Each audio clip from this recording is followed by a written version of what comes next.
There is a specific feeling that comes from looking at someone else's life and sensing that you're behind. And I want to try to describe it accurately because I think it gets mischaracterized a lot. It's not really jealousy. Jealousy has heat to it. This is colder and quieter than that. It's more like a low-grade certainty that everyone around you is operating from some understanding of what they're doing and where they're going that you don't have access to. Like there was a meeting where the plan was explained and you missed it, and now everyone else is moving with a confidence and direction that you're watching from a slight distance, trying to figure out what you missed. You see someone your age who has a career that looks like it's going somewhere, and you feel it. You see someone who seems to have their relationship figured out, who knows who they are in a way that reads as settled and clear, and you feel it. You see someone who just seems to be moving through their life with a sense of purpose you can't locate in yourself right now, and something in you registers that is evidence of falling behind, of being on the wrong pace, of being the person who hasn't figured out yet what everyone else apparently has. And the feeling compounds because it's not attached to any one comparison. It's everywhere. It's in the people you went to school with, and the people you follow online, and the people you see in passing, and the general ambient sense that other people's lives are more coherent than yours. And you carry that around without really examining it. This background assumption that you're somehow late to something, and it colors how you see your own progress in a way that makes almost anything you've done feel insufficient. I've felt that. I still feel it sometimes.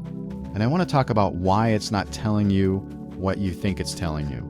Comparison is not a character flaw, and I want to say that clearly because I think a lot of people who struggle with it treat it like a personal failing. Like if they were just more secure or more confident, they wouldn't do it. That's not really how it works. Comparing yourself to the people around you is something human beings do automatically and have always done. It's how we calibrate, how we understand where we stand, how we figure out what's possible. The impulse itself is not the problem. The problem is the specific way it gets distorted in practice. When you compare yourself to someone else, you're almost never comparing equivalent things. What you have access to about your own life is everything. Every doubt you've had, every morning you woke up and didn't feel like yourself, every plan that didn't work out, every area where you feel uncertain or stuck or behind. You have the full unedited version of your own experience because you live inside it. What you have access to about someone else's life is almost entirely surface. What they choose to show, how they present in the moments you see them, the parts of their life that are visible from where you're standing. You're not seeing their 3 a.m. thoughts. You're not seeing the areas of their life that are a mess, the relationships that aren't working, the uncertainty they're carrying about their own direction. You're seeing the parts they're comfortable with you seeing, which are almost always the parts that look most together. So the comparison you're making, the one that leaves you feeling behind, is between your uncensored internal reality and someone else's curated external presentation. Those two things are not on the same scale, and comparing them tells you almost nothing accurate about where you actually stand. It just reliably makes you feel worse than the information warrants. The specific damage that comparison does over time is worth looking at honestly, because I think most people feel the effects without fully tracing them back to the source. When you're in a chronic comparison mindset, every achievement you have gets measured against someone else's rather than against where you were before. You do something real, something that took effort and represented genuine progress for you, and instead of registering it as that, you immediately locate someone who has done more or gone further, and the achievement shrinks in proportion. The measuring stick keeps moving because it's not attached to your own progress, it's attached to whoever you happen to be looking at, and there is always someone further ahead on whatever dimension you're measuring. Which means the measuring stick never stops moving, and you never actually feel like you've gotten anywhere. And then there's the timeline thing, this sense of being behind, which implies there is a correct schedule that you're failing to keep up with. That schedule feels real and specific even though nobody ever handed it to you explicitly. By this age, you should have this. By that age, you should have figured out that. And when your life doesn't match the schedule, you feel the gap as failure rather than as just difference. You're not behind a real timeline, you're behind an imaginary one that you assembled from other people's lives and internalized as a standard without realizing you were doing it. What that does over time is make your own pace feel wrong. Like the speed at which your life is moving is a problem to be solved, rather than just the speed at which your life is moving. And that feeling of wrongness is exhausting to carry, because there's no action you can take that reliably resolves it. You can work harder and still feel behind. You can make real progress and still feel behind, because the problem was never your actual pace, it was the framework you were using to evaluate it. The idea that there is a correct schedule for life is one of the most widely held beliefs that nobody ever explicitly taught you. It just accumulated. From watching people around you hit certain milestones at certain ages, from the structure of school, which moves everyone through the same stages at the same pace, from seeing enough people follow a similar sequence of events that the sequence started to look like the only valid one. And at some point, it stopped feeling like an observation about how some people live and started feeling like a standard that you were either meeting or failing to meet. But the schedule was never real. It was a pattern that emerged from a particular set of circumstances and got mistaken for a rule. The people who followed it did so because of their specific combination of background, opportunity, personality, and timing, not because it was the objectively correct way to move through a life. And the people who didn't follow it, who found their direction later or earlier or in a completely different sequence, are not ahead or behind. They're just on a different path that doesn't map onto the standard template.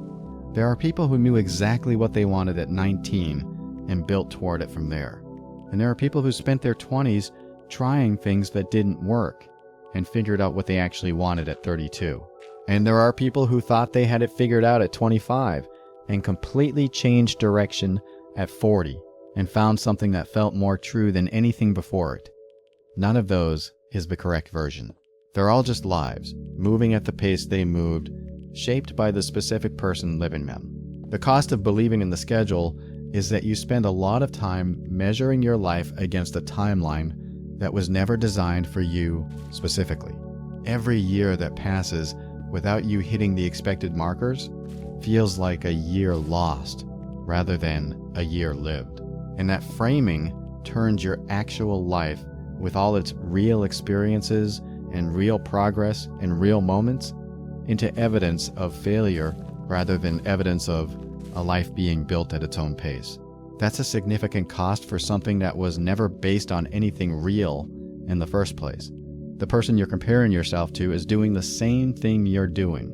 I want to say that plainly because I think it gets lost the person whose life looks coherent and directed and together from where you're standing is looking at someone else's life and feeling some version of what you feel looking at theirs. The comparison doesn't stop at people who seem to have it figured out. It goes all the way up, and there is no level at which people stop feeling like they're behind something or someone. And the things you can't see about that person are significant. You're not seeing what keeps them up at night. You're not seeing the relationship that looks solid from the outside and feels uncertain from the inside. You're not seeing the career that looks like success and feels like something they fell into rather than chose. You're not seeing the areas of their life where they feel exactly as lost as you feel in yours, which exist because everyone has them. Because being a person involves having areas of your life that aren't working and carrying that while the rest of you shows up and functions. The confidence that reads as having it figured out is often just comfort with uncertainty rather than actual certainty. Some people have gotten better at moving forward without needing to know exactly where they're going, and that looks from the outside like direction and clarity, but it's not the same thing. They don't know more than you do about where their life is headed. They've just stopped waiting to know before they move. And there's the dimension problem, which is that You're almost always comparing yourself to someone on one specific dimension while ignoring everything else. You see their career and compare it to yours without seeing that their health is suffering, or their relationships are strained, or they're deeply unhappy in a way that their LinkedIn profile doesn't reflect. You see their relationship and compare it to your singleness without seeing what that relationship actually cost them or what they've given up to be in it. Every person is ahead on some things and behind on others, and the comparison you're making is almost always selective enough to make you look worse than an honest, full picture comparison would. I've thought about this a lot over the years, and the most honest thing I can say about comparison is that it only ever measures one thing at a time. You pick a dimension, career or relationship or money or social life or body or confidence or whatever it is that's on your mind that day, and you find someone who is further along on that dimension, and you measure yourself against them on that one thing. And the measurement makes you feel behind. But that's not a complete picture of anything. Your life is not one-dimensional, and neither is anyone else's. The person who is ahead of you on the thing you're measuring has a whole life attached to them that you're not looking at. And in that whole life are areas where they are significantly behind where you are. Not as a consolation, not to make yourself feel better by finding their weaknesses, just as an accurate description of how people actually are. I look at my own life and I can see this clearly. There are areas where I am genuinely behind people my age, things I haven't figured out yet, directions that aren't clear, things I wish I'd done differently or sooner. And there are areas where I am ahead of people who look more sorted than me on the surface, in self-awareness, in the specific things I've been through and what they taught me, in the clarity I have about certain things that took me years of difficulty to understand. Both of those are true at the same time, and the full picture is more complicated and more honest than either one alone. The reason comparison feels so bad is that you're almost never doing the full picture version.